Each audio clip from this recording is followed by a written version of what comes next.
Hello guys! Nung nakarang linggo, May 24, tingnan nyo naman ang langit dito sa Iceland. Medyo may mga ulap siya pero may party rin na kulay blue. Anyway, naglalakad ako ngayon papunta sa kalsada kasi hinihintay ko ang aking mga sundo. At ayun na nga sila kaya let's go! Nasa loob na ako ng sasakyan at tingnan nyo naman si baby. Hindi pa nga ako nakaupo ng maayos, sobrang laki na agad ng smile niya sa akin. Naka-blur lang yung face niya for privacy pero promise super cute talaga nitong batang ito. Pero bago ang lahat, tignan nyo naman ang paa ng batang to. Walang medyas at walang katigil-tigil sa kalikutan. Di tinatabla ng lamig ng Iceland no? Strong yarn. Silipin muna natin ang view sa labas habang bumabiyahe. Akala nyo normal na tanawin lang sa Iceland, no? Pero wait, look closely guys. Habang nakatitig ako sa labas, hala siya, parang lumalaban at pakapal ng pakapal ang mga ulap Mukhang uulan talaga mamaya. At ayan na nakarating na kami sa Golf Klubberen. Ang tawag sa mga golf club dito sa Iceland ay laging nagsisimula sa Golf Klubbor kasunod ng pangalan ng bayan. Pweras ang tatlo na lang kami kasi bago kami pumunta rito, dumaan muna kami sa bahay ng parents ng husband niya para ihatid si baby. Doon muna siya magstay kasama ang kanyang grandparents para makapag-focus kami sa paglalaro. Dahil first time ko, tingin-tingin muna ako sa mga kaibigan ko kung paano ba talaga to laruin. Seryosong nakikinig sa instruction para kunwari may alam. Char! Ayan, pinalaro na kami ng husband ng kaibigan ko. May pa-contest daw kami kung sino makakapag-shoot ng bola sa butas. At 3 chances lang bawat isa. Ang tawag sa area na ito ay putting green. Dito ginagawa ang short strokes gamit ang putter para gumulong lang ang bola. Sa nakapakong damo papunta sa cup, unang sumubok ang kaibigan ko at sablay, di nakapasok. Ako naman ang sumubok, seryoso ang forma, pero failed din. Hindi pala ganun kadali tansyahin ang bigat ng palo. Round 2 na. Sumubok ulit ng kaibigan ko para sa second round pero hindi pa rin pumasok. Kapit lang natin to. At ayan ako na ulit. Ang bagal ko pa gumalaw kasi first time ko talaga at nakakatuwa nga pala ang outfit ko rito. Naka jeans, sandal, naka cap, tas pang winter na jacket o diba? Parang hindi pang golf ang forma ko. Parang pag atin ng meeting o biglang labas lang sa grocery. Corporate na ewan ang pek. At ayan nga, kaso muntikan lang, napasubra ang lakas ng palo. Tinawa ko na lang talaga. Ito na, last chance na ng kaibigan ko at sos, pumasok nga ang bola niya. Halaga, na-pressure na ako niyan bigla. Charing!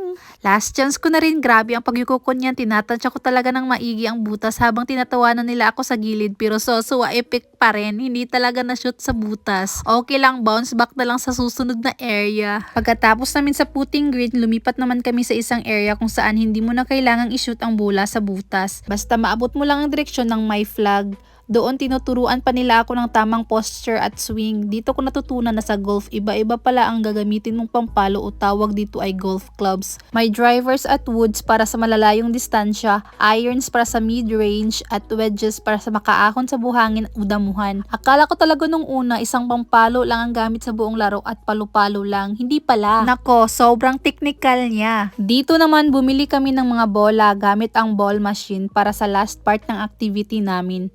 Pumunta kami sa tinatawag na driving range. Ito yung practice area kung saan tudo hataw ang gagawin mo para makita mo kung gaano kalayo ang lilipadin ng bola mo.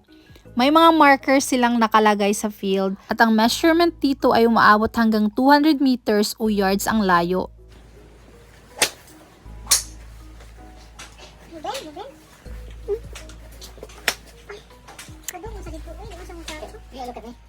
Yeah, you did that.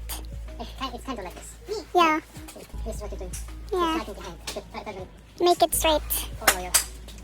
Yeah, Still. I think you're too far. Put the starting piece right here. Left and straight. Mm. Habang nandun, nakikinig lang talaga ako sa instructions ng mga kaibigan ko habang pinapabili at pinapasubok nila sa akin ang iba't ibang clubs. Maraming sablay pero may ilang beses din na maganda at sulit ang pagkakapalo ko. Masarap pala siya sa pakiramdam kapag natamaan mo ng tama at nakaka-exercise din ha. Feeling ko kapag palagi akong nag-golf, magaganda ang katawan ko rito.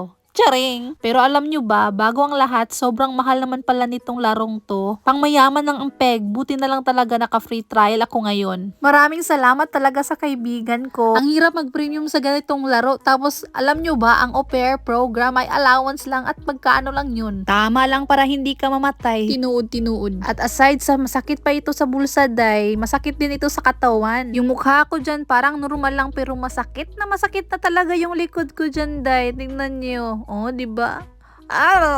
Parang tanga. At ayan, tignan nyo yung friend ko, mama na, teacher pa. Grabe talaga yung effort sa pagtuturo niya sa akin, lalo na yung husband niya. Pero sana all tong dalawa.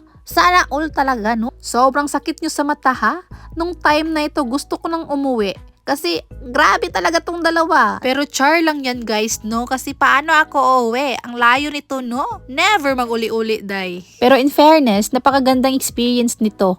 Alam nyo ba, simula noong nakilala ko tong mga kaibigan kong ito dito sa Iceland, naging super active na ako sa sports. Palagi nilang pina-experience sa akin ang mga bagay na grabe. First time ko talagang makakagawa sa buong buhay ko. Kaya sobrang thankful ko talaga sa kanila.